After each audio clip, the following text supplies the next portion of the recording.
إن الحمد لله نحمده ونستعينه ونستغفره ونعوذ بالله من شرور أنفسنا وسيئات أعمالنا. من يهده الله فلا مضل له ومن يضلل فلا هادي له، وأشهد أن لا إله إلا الله وحده لا شريك له، وأشهد أن محمدًا عبده ورسوله، بلغ الرسالة وأدى الأمانة ونصح الأمة وجاهد في الله حق جهاده حتى أتاه اليقين.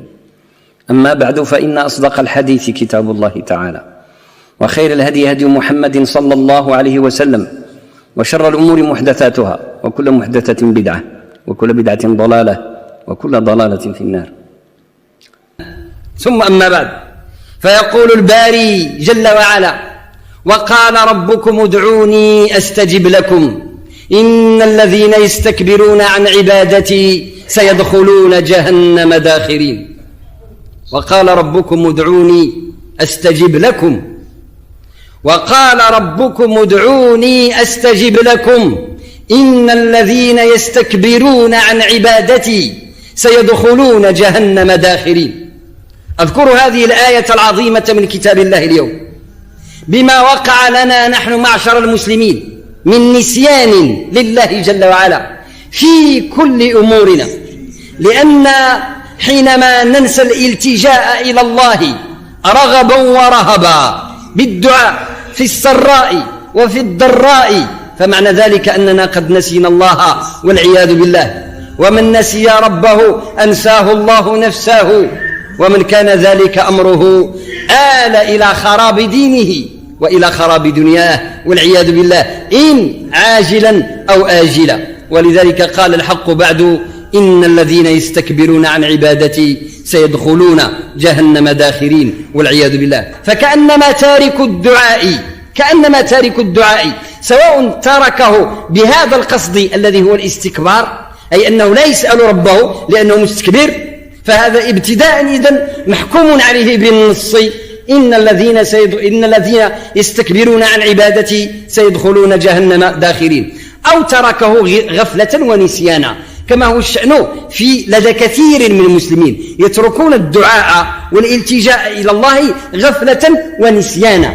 هذا أيضا يقود إلى النتيجة نفسها، أي يقود إلى النفسية الاستكبارية الطاغية، لأن الإنسان حينما لا يلتجئ إلى الله رغبا ورهبا بالدعاء اليوم وغدا وبعد غد، نقول نسيانا وغفلة، وليس استكبارا وحسب، لأن المستكبر داخل في الآية، في معنى الآية من البداية. نتحدث عن أحوالنا أو غالب أحوالنا أننا نترك الدعاء في غالب الأمر نسيانا وغفلة.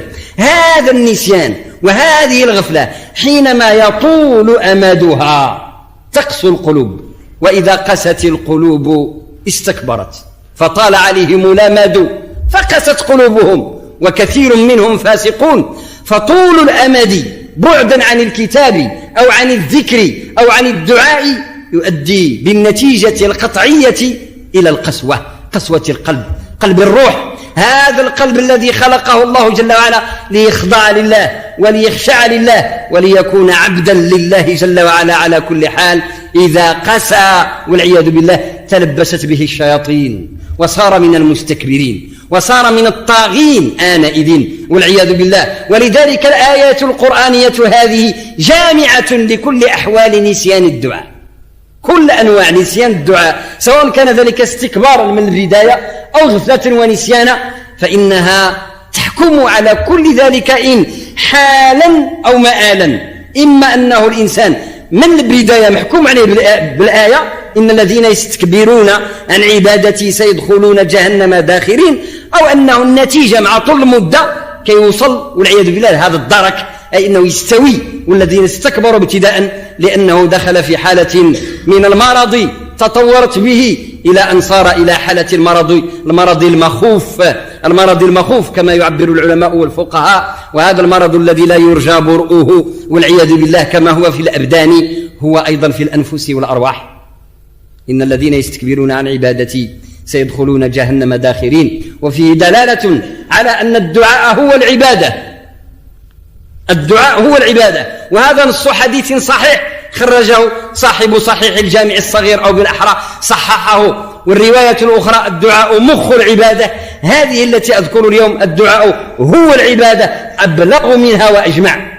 لما قال النبي صلى الله عليه وسلم الدعاء هو العبادة، كأنه لا عبادة إن خلت عن معنى الدعاء. يعني أي عبادة كيف ما كانت، من صيام أو قيام أو تلاوة للقرآن أو صدقة أو زكاة أو أي شيء، إذا لم يكن فيه معنى الدعاء إما حكما أو معنى، لفظا ومبنى أو مفهوما وقصدا، فليس بعبادة. لأن ما معنى الدعاء؟ الدعاء لا يقع إلا بقلب محتاج. الدعاء هو المسألة كطلب، والساعي أو السائل بالأحرى حينما يسأل إن كان صادقا في السؤال فإنما يسأل عن حاجته. هاد الناس اللي يسعوا يسولوا ويطلبوا الناس المال هما واحد من اثنين: إما أنه واحد مستغني عنده الفلوس ولكن كيسعى مريض، هذا ديرها حرفة، فهذا كذاب. إذن هذه المسألة ديالو نوع من النفاق، لأنه يعبر بلسانه عن حاجة غير واقعة. وإما أنه فعلا محتاج، وهذا هو الذي يسأل الناس صادقا. إذا سأل فيسأل عن حاجة، وذلك السؤال يعبر عن مكنون حقيقي. وإنما المسؤول بحق في الطلب رغبة ورهبة إنما هو رب الكون. والناس إزاءه قسمان: إما واحد كيطلب الله تعالى بصدق لأنه يشعر بالحاجة، لأنه يشعر بالافتقار إلى الله جل وعلا، فذلك هو الصادق في الطلب، ذلك هو العابد، لأن قلبه قد خضع. مادام كتطلب فقد ذل قلبك لهذا الذي تطلب منه، كان بشرا أو غير بشر. ولذلك حين تطلب من الله شيئا فقد ذل قلبك لله، وذلة القلب هي عين العبادة. إن الذين يستكبرون عن عبادتي، لما يستكبرون عن عبادتي؟ لأنهم لا يدعون ربهم. وقال ربكم ادعوني استجب لكم. هؤلاء لا يدعون ربهم، فإذا كانوا لا يدعون ربهم فقد استكبروا، ليس عن الدعاء بالمعنى الشكل الذي نعرفه، ولكن عن معنى الدعاء. وما معنى الدعاء؟ العبادة. فقد استكبروا عن عبادة الله ولم تذل قلوبهم لله ولم تخضع قلوبهم لله. هؤلاء طغاة، هؤلاء مردة، فلذلك استحقوا المصير الذي حدده رب العالمين: سيدخلون جهنم داخرين، والعياذ بالله. ما ينبغي لمؤمن حصيف أن يخلو صبحه أو يومه أو مساؤه عن طلب ربه ودعائه، يجأر إلى مولاه كلما ألمت به حاجة أو لم تلم به، بل الحاجة واقعة علمنا أو لم نعلم. كطلب الله تعالى أنه يرفع عنك البلاء الواقع، وأن يقيك من البلاء المتوقع، لأن القدر ماشي بيديك. أنت اليوم في رخاء وغدك غير مضمون، لأن اللي كيثق في الدنيا يثق فيما له من مال، يثق فيما له من جاه وسلطان، يثق في هذا الذي آتاه الله من إنعامه الثقة الكاملة المطلقة. معناه أنه عبد للمال، عبد للجاه والسلطان، عبد لمكانته الاجتماعية، عبد للقبه الاجتماعي، وليس عبدا حقيقيا لله. لأن المؤمن يرى أن هذه الأسباب إنما هي كلها بيد الله الواحد القهار، يعطيها متى يشاء ويمنعها متى يشاء سبحانه وتعالى. فإذا أنعم عليك فاسأل الله دوام النعمة، واسأله جل وعلا أن لا يحرمك منها دنيا وأخرى. وإذا نقصك شيئا من ذلك فاسأل الله الساعة، كما كان أصحاب رسول الله عليه الصلاة والسلام يسألونه على كل حال، في الفقر والغنى، في كل الأحوال لا يفترون عن دعاء ربهم، لأن الدعاء كما ذكرت هو العبادة بنص الحديث، وهو عينها وهو مخها وهو كلها وجميعها. الدعاء هذه الصناعة الربانية التي امتن الله بها على عباده، أعظم دواء للقلب العليل، وأعظم أمن للعبد المتعلق بالله جل وعلا، وأعظم ملجأ وآمن ملجأ لهذا الذي أحاطت به البلايا من كل جهة، ويريد أن يفزع إلى مأمن، يريد أن يفزع إلى أمن وسلام. لا مأمن لك إلا عند الله، لا ملجأ لك منه إلا إليه، لا منجا لك من المصائب كلها إلا به سبحانه وتعالى. فإذا أمنك فأنت الآمن حقا، وإذا تخلى عنك فتلك هي المصيبة. لن يؤمنك أحد من العالمين، ولو اجتمعت عليك الإنس والجن، ولو اجتمعت عليك الطاقة البشرية كلها بجيشها وعديدها بكل شيء لن تأمن من الله آنئذ، لأن الأمن والأمان والسلم والسلام إنما ينزل بالقلوب، ويوقع الله جل وعلا هذا المعنى العظيم بقلبك فتأمن إيمانا وأمانا روحيا تجد بعده اللذة على كل حال، كنت في الرخاء أو كنت في الشدة تجد نفسك في النعمة بفضل هذا المعنى العظيم الذي أكرمنا الله به، وهو الدعاء. وذلك أعظم كلام علمه آدم، أعظم كلام علمه آدم من بعد ما أنزل الأرض. أول شيء تعلمه سيدنا آدم اللي هبط الأرض هو أن سأل الله التوبة، وحينما نزل الأمر من عند الله بأن اهبطوا منها جميعا بعضكم لبعض عدو، بقي آدم في غمة ولم يدري كيف يرجع إلى الله جل وعلا، حرم الجنة وحرم نعيمها وحرم القرب من الله جل وعلا بمعنى من المعاني، وحرم القرب من البيت المعمور في السماء، حرم أشياء كثيرة، فانتابته الغمة عليه الصلاة والسلام، فجعل يريد أن يجأر إلى الله لكن لا يدري كيف، فأنزل الله عليه كلمات هن دعاء التوبة. قال ربنا ظلمنا أنفسنا فإن لم تغفر لنا وترحمنا لنكونن من الخاسرين. أعظم تعبير في الالتجاء بالحاجة والافتقار إلى الله جل وعلا، وبذلك علم الله جل وعلا عبده آدم هذه الكلمات فكانت له فرجا، ولم تزل التوبة أعظم باب للفرج للعباد، أي عباد سواء كانوا صالحين أو طالحين، التوبة أعظم ملجأ إلى الله جل وعلا. وإنما التوبة في حقيقة الأمر دعاء، إنما التوبة في حقيقة الأمر دعاء. نعم فيها أفعال، فيها ندم وفيها انقطاع، ولكن فيها رجاء أن يغفر الله جل وعلا ما سبق وما لحق، وهذا مخ الدعاء ومعنى الدعاء. ولذلك الدعاء من أعظم الوسائل الشرعية بكتاب الله وسنة رسول الله للوصول إلى الله، ولا يتركه إلا جاهل بالله أو طاغية، لا يترك الدعاء إلا جاهل بالله أو طاغية، لأن الدعاء أول فوائده أنه يعرفك بالله، تعريف بالله. الدعاء تعريف، والدعاء معاملة، والدعاء عبادة، وقد جمع بالفعل كل معاني الدين بهذه الأقسام كما ذكرت بنصوص من القرآن والسنة. ونص القرآن في التعريف بالله جل وعلا قوله سبحانه وتعالى: وإذا سألك عبادي عني فإني قريب أجيب دعوة الداعي إذا دعان فليستجيبوا لي وليؤمنوا بي لعلهم يرشدون. أصحاب رسول الله يوما سألوا رسول الله صلى الله عليه وسلم: أربنا بعيد فنناديه أم قريب فنناجيه؟ يسألون عنه تعالى، يسألون معرفته، كيف يصطنعون في التعامل معه بناء على معرفة به جل وعلا. فأنزل الله هذه الآية كما قال علماء القرآن في أسباب النزول، قالوا فأنزل الله قوله جل وعلا: وإذا سألك عبادي عني فإني قريب أجيب دعوة الداعي إذا دعان. وفيه دلالة على أن الدعاء ذاته يعرفك بالله، يعني أنت تريد أن تعرف الله كي تدعوه، هكذا يعني حسبوا الأمر ابتداء، فقال لهم الحق: بالدعاء ستعرفونني أجيب دعوة الداعي إذا دعان. إذن ما عليكم إلا أن تستجيبوا، فليستجيبوا لي، وهذا لام الأمر. إذا أردت أن تصل إلى الله، إذا أردت أن تعرف الله حق المعرفة، فليستجيبوا لي وليؤمنوا بي لعلهم يرشدون. فكيف الاستجابة؟ الإيمان معروف في كتاب الله وسنة رسوله، وإنما الاستجابة في هذا السياق إنما هي جواب الأمر بالدعاء. وقال ربكم ادعوني أستجب لكم، استجيبوا أنتم لهذا الأمر يستجب الله لكم بالجواب. وهذا من أعظم المنن التي أنزلها الله تعالى من النعم القرآنية المتدفق كوثرها على العالمين، من أعظم النعم التي أنعم الله بها على المسلمين. ومع الأسف حينما نجد أنفسنا تضيق بنا الأمور، تضيق بنا الضوائق، وتحرج بنا المحارج، وتشتد بنا الشدائد، ولا نلتجئ إلى الله جل وعلا.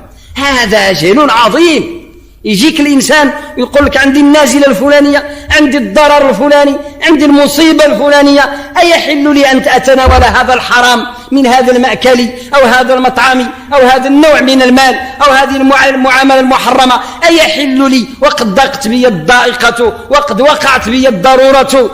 فحينما تسأله هل التجأت إلى الله أولا تجد الجواب مع الأسف بالنفي.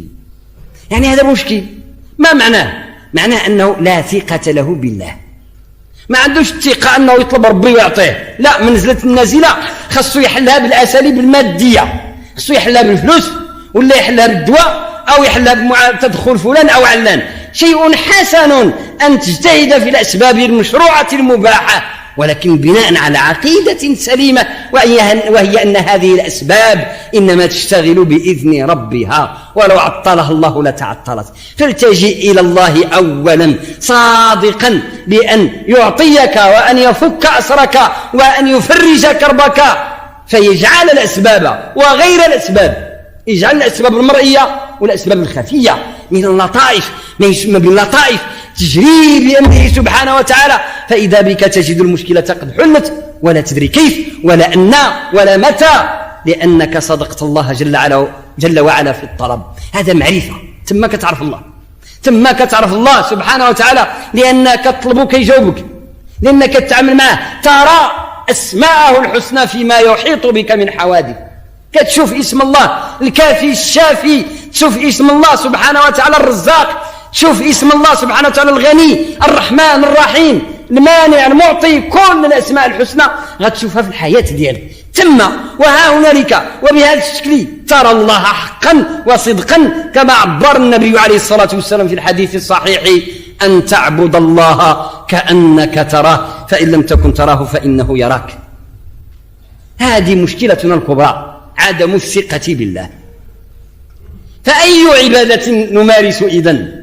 أي معنى من كوننا مسلمين إن كنا قد أسلمنا الوجهة لله وأسلمنا القلوب لله، ولا نتعامل مع هذا الرب الرحيم سبحانه وهو ينادينا من علو من فوق 7 سماوات، يتقرب إلينا بالنعم وبالعطايا سبحانه وتعالى. وقال ربكم ادعوني أستجب لكم.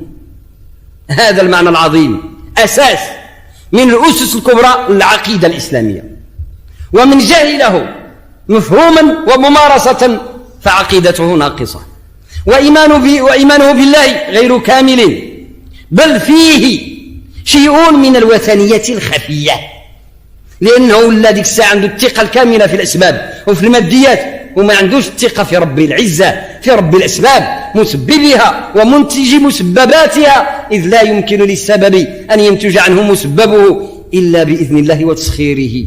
وكثيرا ما نرى الأسباب تقف عاجزة عن إنتاج مسبباتها حينما يمنع الله ذلك منها، وتجأر هي نفسها، أنت اللي كتثق فيها وكتأمن بها الإيمان الأعلى، هذه الأسباب تجأر إلى مولاها، تسأله العطايا وتسأله أن يفك أسرها، فكيف بسبب لا يفك إساره هو نفسه تلتجئ أنت إليه بثقة كاملة وبعبودية وثنية تطلب منه، وإنما أمرت أن تستخدمه عبدا لله مسخرا. مطلوب منك إذا كنت مريضا أن تستعمل الدواء على أن هذا الدواء نفسه عبد لله مسخر، فاسخره فيما سخر له، وأن تستعمل المال فيما سخر له على أن هذا المال عبد لله هو أيضا مسخر. ما ينبغي أن يصير العبد معبودا من دون الله جل وعلا. كذلك في كل أمر، في الجاه، في الاجتماع، في الوظائف، في كل الحاجات التي تعرض لابن آدم. ولذلك إذن كان الدعاء أعظم سبيل، بل من أعظم السبل المشروعة بكتاب الله وسنة رسول الله، موصلا إلى الله معرفا به سبحانه وتعالى. وإذا عرفت الله أحببته، لما تعرف بالله تحبه قطعا، لأنه سبحانه وتعالى جميل يحب الجمال ويحب معالي الأخلاق ويكره سفسافها، كما هو ثابت بالنص الصحيح. وأسماؤه الحسنى حسنى كافي، اسماؤه الحسنى حسنى، فإذا عرفته من خلال أسمائه الحسنى فقد عرفت الحسن المطلق عرفت الحسن المطلق، ومن عرف الحسن المطلق تعلق قلبه به، فلن تبرح آنئذ مشتاقا إلى مولاك تسير إليه بقلبك ووجدانك وبرجلك وبيدك، لا يستطيع شيء أن يمنعك عن السير إلى مولاك بما عرفت من جماله جل وعلا وجلاله وعظيم سلطانه سبحانه وتعالى في عليائه كما ينبغي له وكما يجوز له سبحانه وتعالى جل وعلا من مليك مقتدر. لا يجوز لعبد أن يغفل عن مولاه ونحن المخلوقون. أنت من يا عبد الله؟ عبد، فلما تغفل المسألة ولما تغفل عنها؟ اليقظة عباد الله، والعودة إلى الله بدعاء الله جل وعلا وسؤاله الليل والنهار. الأمر الثاني من فوائد الدعاء قلت المعاملة لأنه سبحانه وتعالى كطلبك يعطيك، فيصير لك ضرب من التعامل بما كان قبله في السياق الأول معرف بالله، كيولي عندك الطرق سالكة إلى الله. شي من ما بغيت تدير شي حاجة كتعرف الطريق منين تدوز إلى الله جل وعلا، لأن المعاملة كتعرفك بالطريق وتعرفك بالمسالك التي تسلك من خلالها إلى الله، لأن التجربة ديال الطريق كتحفظ الطريق. هذا المعنى. ولذلك قال وقال ربكم ادعوني أستجب لكم، وهذا جواب الأمر، وجواب الأمر في العربية يفيد الحتم واللزوم. يعني لا طلبت الله بحق وبصدق، إذا طلبته بحق وصدق لست غاشا في الدعاء ولا كاذبا ولا مرائيا، وإنما تسأله سبحانه وتعالى بصدق، فاعلم يقينا أن الجواب نازل بالقطع. ولذلك ثبت في الحديث الصحيح إن الدعاء يرد القضاء، إن الدعاء يرد القضاء، ينزل قضاء الله جل وعلا من عليائه ويرتفع دعاؤك الخارج والصاعد من قلب مكلوم صادق محتاج فقير، فيصعد إلى الله جل وعلا ويلتقي بالدعاء في السماء، فيعتلج الدعاء والقضاء النازل، فيعتلجان، هذاك نازل كيدفع والدعاء ديالك طالع كيدفع، فلا يزالني كذلك إلى يوم القيامة. هذاك القضاء لن ينزل بك منه شيء بما أذن الله لك من الدعاء الذي دعوته، ولا يختلفن هذا في عقلك، فالدعاء من القضاء، وإنما ترد القضاء بالقضاء. باش ما يتصور لكش البالك أن الجهد ديالك أكثر من الجهد ديال القضاء، لا، هذا الدعاء اللي أعطاه لك ربي منا ورحمة وجعله في قلبك حينما تصدق الله يجعله سبحانه وتعالى ضربا من القضاء، على قول سيدنا عمر أمير المؤمنين رضي الله عنه وأرضاه: نفر من قضاء الله إلى قضاء الله. المؤمن يرى كل شيء من قضاء الله، وكل المسببات كل الحوادث إن هي إلا انعكاسات وتجليات لأنوار اسماء الله الحسنى. واحد المرة سيدنا عمر وقع في الزمن ديالو لما كان أمير المؤمنين، وقع يعني واحد المرض فتاك معدي، يعني شبه ما يكون، يعني يقولون طاعون، يعني مرض يعني يفتيك ومعدي، يعني يحصد الآلاف من الناس بسرعة ومعدي. فعمر بن الخطاب أراد أن يمنع أحد أصحابه من أصحاب رسول الله عليه الصلاة والسلام أن يذهب إلى تلك الأرض، فقال له: أفرارا من قدر الله يا عمر؟ ما نمشيش للأرض اللي فيها الموت زعما خايفني الموت، أنت باغي تهرب من القدر؟ فعمر بن الخطاب كان فقيه، والعلم وحده بالمعنى المجرد للكلمة غير كاف إلا من جمع بين العلم والحكمة. وإنما كان رسول الله سيدنا وحبيبنا عليه الصلاة والسلام يعلمهم الكتاب والحكمة، وفي السياق الآخر: ومن يؤت الحكمة فقد أوتي خيرا كثيرا. فلذلك إذن هذه الحكمة التي أوتي عمر هي الفقه في الدين، فقال له تلك الكلمة الجامعة المانعة كأنما هي من حديث النبوة. وإنما كان عمر يتحدث من مشكاة النبوة، ما كانش كيجيب من راسه. سيدنا عمر كان يتكلم بما تعلم عن رسول الله عليه الصلاة والسلام، فقال له: نفر من قدر الله إلى قدر الله. ياك تما في هذيك البلاد اللي فيها الطاعون فيها قدر الله، حتى أنا كان قدر الله، إلا بغى يموتني الله تعالى حتى أنا يموتني سبحانه. فتلك أسباب جعلها الله للضرر، وهذه أسباب أخرى جعلها الله للنجاة وللخير، فأتعلق بأسباب النجاة ولن يكون إلا ما قدر الله في نهاية المطاف.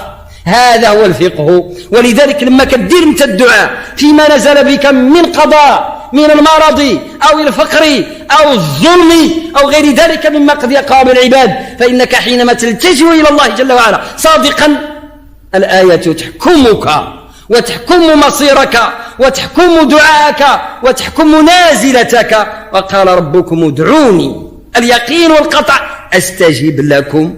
ومن كفر بهذا المعنى تحكم عليه الآية التي بعده أو السياق الذي بعده بالأحرى. يعني لما تقتش في هذا المعنى هذا راه كاين مشكلة. ما هذه المشكلة؟ الآية في سياقها رهيبة: إن الذين يستكبرون عن عبادتي سيدخلون جهنم داخرين. وجب على المؤمن أن يؤمن بالله وأن يؤمن بكل ما نزل في كتاب الله وبكل ما ورد عن رسول الله على لسانه أو فعله أو قوله أو تقريره عليه الصلاة والسلام في بيان كتاب ربه. وإنما هذه بيانته تبين قيمة هذا المعنى العظيم. حينما تلتجئ إلى الله بالدعاء كل حين في اليسر والعسر في الرخاء والشدة ستكون لك معاملة مع الله عز وجل، عندك تعامل معه. ولله المثل الأعلى ولا مشاحة في المثال، إنما نريد تقريب هذا المعنى. واحد السيد كتعرفه من البعيد، تعرفه تعرف قبيلته تعرف النسب ديالو إلى آخره، وآخر تعرفه نفس المعرفة، يعني هذه المعلومات كلها اللي عندك على الآخر عندك معه، ولكن زايدة حاجة وهو أنه بعت معه وشريت، أعطيته وأعطاك، يعني تعاملته. هذه المعاملة ماشي غير كتخليه معروف، كتخليه قدامك شفاف كالزجاج، كما كتعرفه من برا كتعرفه من الداخل. ولله المثل الأعلى ولا مشاحة في المثال، وإنما القصد اللي تعرف على الله تعالى بالمعاني الذهنية، يعني غير كيقرأ في الكتب، يعني أسماء الله الحسنى والصفات العلى يثبت وينزه وإلى آخره من كل ما ذكره العلماء في العقيدة الصحيحة. لن يعرف الله حق المعرفة، وإنما يعرفه من بنى على ذلك، ماشي خسره، لا بنى عليه، من بنى على معرفة الله باليقين وبالعقد الصحيح، من بنى عليه المعاملة مع الله، يسأله، يلتجئ إليه، يفتقر إليه، يبكي بين يديه، يتذلل في صلاته ساجدا وراكعا آناء الليل وأطراف النهار، يدعوه على كل حال، يقدم ما قدم وقلبه وجل أن لا يقبل منه، وجل أن لا يكون من المقبولين وأن لا يكون من المرضيين عند الله جل وعلا. هذه المعاملة تورث القلب معرفة تجعل هذا القلب شفافا كالزجاج في عكس الأنوار النازلة من عند الله جل وعلا مما ينزل على العبد من أحوال الرضا والأمن والسلام الذي يداوي القلوب ويعافي ويشافي اللطائف والجوارح ويجعلك مطمئنا إزاء المصائب لا يزلزلك شيء. هذا العبد، هذا عبد حقيقي لله، وعباد الله كالأوتاد بل كالجبال، نعم العبد إنه أواب. المعنى الثالث من هذه الكليات العظيمة مما يستفيده العبد من الدعاء العبادة. ما غادي تذوق معنى العبادة حقا حتى تذوق معنى الدعاء صدقا. لا صلاة ولا صيام ولا زكاة ولا فعل للبر إذا خلا من المعنى الموجود في الدعاء. وقد ذكرت وأشرت إليه قبل، وهو أن الإنسان كيطلب لأنه شرب الحاجة. لما توجد واحد غني صحيح في البدن دياله، يعني جميع الأسباب موفرة له مادة، ولكن يبكي بين يدي ربه، هذاك عارف بالله، هذاك عابد لله، لأنه لا يثق بكل ما أوتيه، ما عندوش الثقة يعني اللي كتخليه يمجد هذيك الأسباب حتى يرضى هي آلهة، وإنما يرى أنها منا ثقيلة، الصحة والعافية منا ثقيلة. لما؟ استوجب الشكر العظيم، ومن ذا قدير على أداء الشكر الكامل لله على أبسط نعمة من نعمه؟ لا أحد. فكيشعر بالعجز، لأن واحد حطيت عليه القناطر بالأطنان كتقول له هز هذا الشيء، هز على ظهرك هذا المال الوافر، هذه الصحة والعافية، هذا الجاه والسلطان، هذه المكانة الاجتماعية، هؤلاء البنون والبنات رزقه الله من كل شيء. هذا عبد أثقل كاهله، يحسن عوانه، هذا عبد أثقل كاهله. فإذا كان من العارفين حقا ما يتهز، يخضع ويركع ويسجد، فإذا فعل ذلك عرف الله حقا ونال جمال العبودية. أما من جعله ذلك يطغى، كلا إن الإنسان لا يطغى إن رآه استغنى، فهذا هو المصير والعياذ بالله الذي يقود إلى جهنم، يقود صاحبه داخرا إلى النار والعياذ بالله بما كفر بنعمة الله.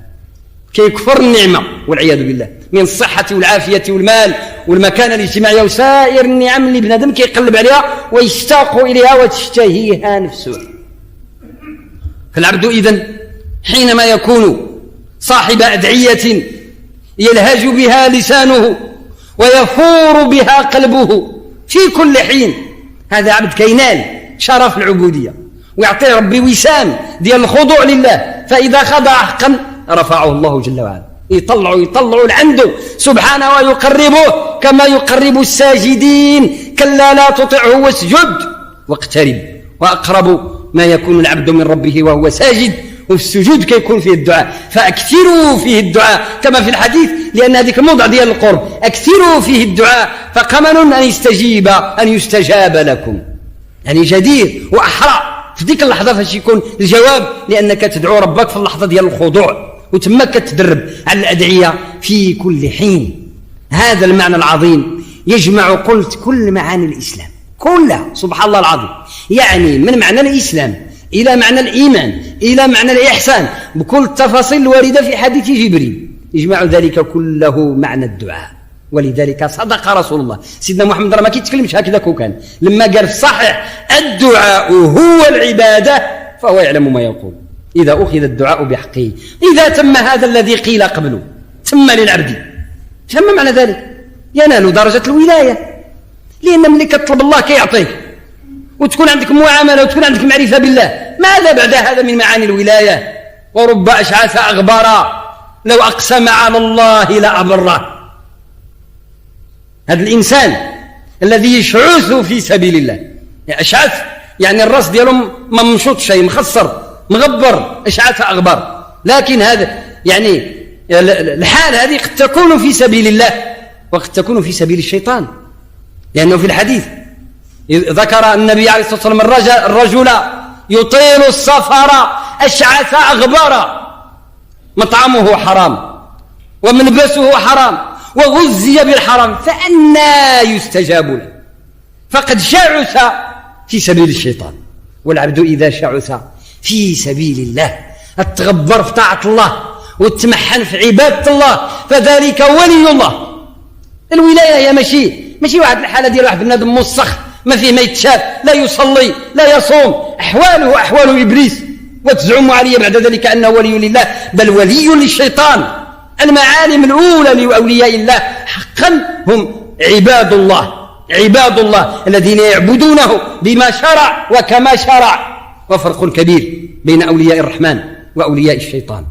وبالعبادة وبالدعاء أقول، وبالدعاء الصادق بشروطه المذكورة آنفا يرتقي العبد بإذن الله إلى مرتبة الولاية. فإذا دعا استجيب له لأن الصوت دياله قارت الطريق دياله، الطريق دياله سالكة إلى الله، تعرفه الملائكة، تذكره الملائكة، سبيله مفتوحة، أبواب السماء مفتوحة له أنا الليل وأطراف النهار بما بقي طيلة حياته ذاكرا لله بالأدعية، لا يفتر لا يخرج من دعاء إلا إلى دعاء، فإنما يدعو ربه بلسانه أو بقوله وعمله أو بسلوكه، ما مد يدا إلى عمل أو تجارة أو وظيفة إلا ومعنى الدعاء حاصل في قلبه. واخا بعض الأحيان ما يقولش الإنسان الدعاء بلسانه، من اللي يدير الشغل ديالو في النية ديالو، يعني الإحساس ديالو إحساس ديال الدعاء. كيف إحساس الدعاء؟ نمارس العمل ديالي أو يعني ندير واحد السبب من الأسباب المادية وأنا أرى فيه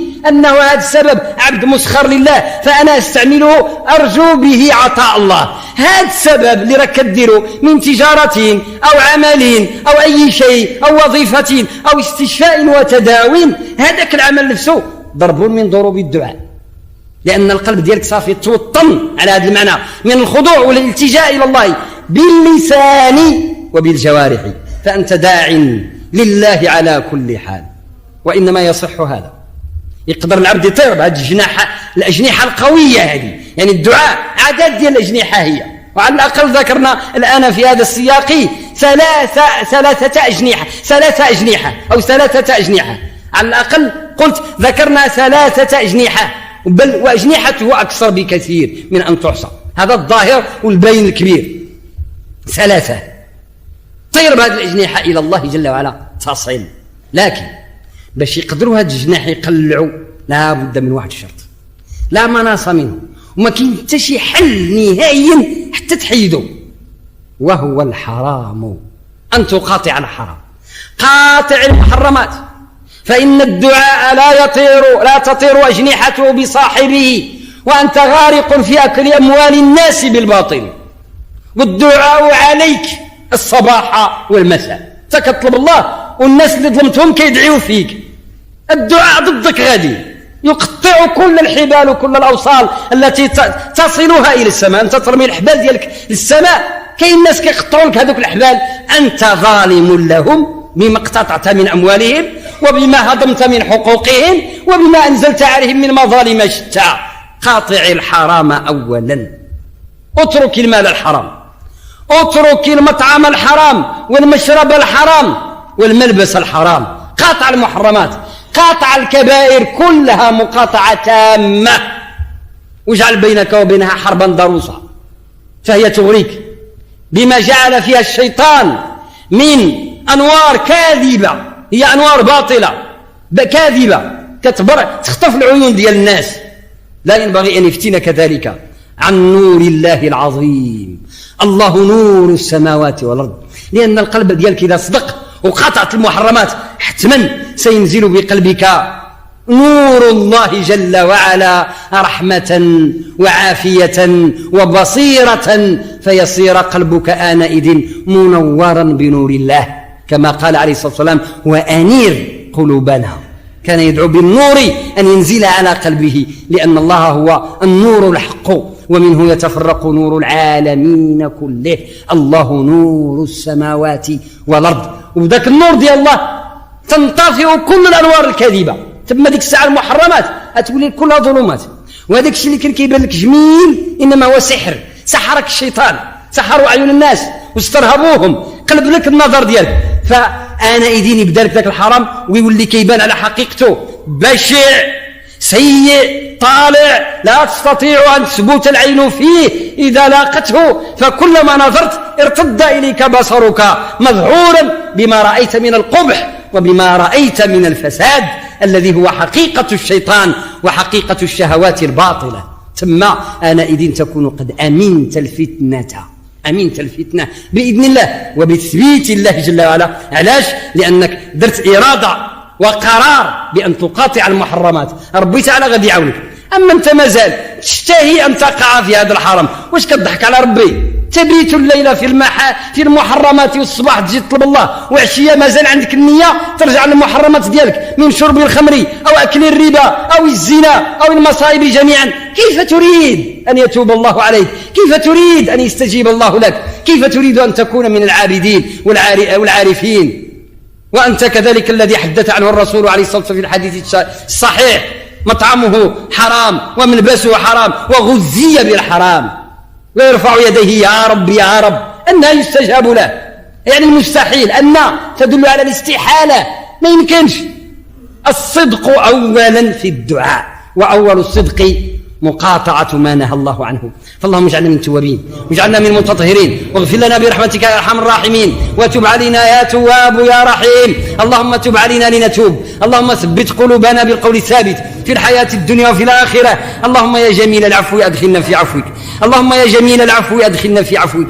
اللهم يا جميل العفو أدخلنا في عفوك وأدخلنا في رحمتك وأدخلنا في سترك وأدخلنا في جودك. نسألك باسمك السلام أن تنزل علينا السلام فإنك أنت السلام ومنك السلام تباركت يا ذا الجلال والإكرام. اللهم يا مقلب القلوب ثبت قلوبنا على دينك. ثبتنا اللهم بالقول الثابت في الحياة الدنيا وفي الآخرة. اللهم أنت النور نور السماوات والأرض فأنر قلوبنا بنورك الذي لا يخبو. اللهم انصر ملك البلاد أمير المؤمنين محمدا السادس وانصره اللهم نصرا تعز به الإسلام وترفع به راية المسلمين واحفظ اللهم من بين يديه ومن خلفه واجعله اللهم يا ربي راية للمسلمين. اللهم واحفظه في ولي عهده مولاي الحسن انبته اللهم نباتا حسنا واجعله من الصالحين واجعلنا وإياهم لك شاكرين ولأنعمك ذاكرين ولآلائك شاكرين حامدين يا أرحم الراحمين يا رب العالمين. وصل اللهم وسلم على سيدنا وحبيبنا سيد الأولين والآخرين محمد بن عبد الله عليه وعلى أصحابه وزوجاته وآله أفضل الصلوات والتسليم وآخر دعوانا أن الحمد لله رب العالمين.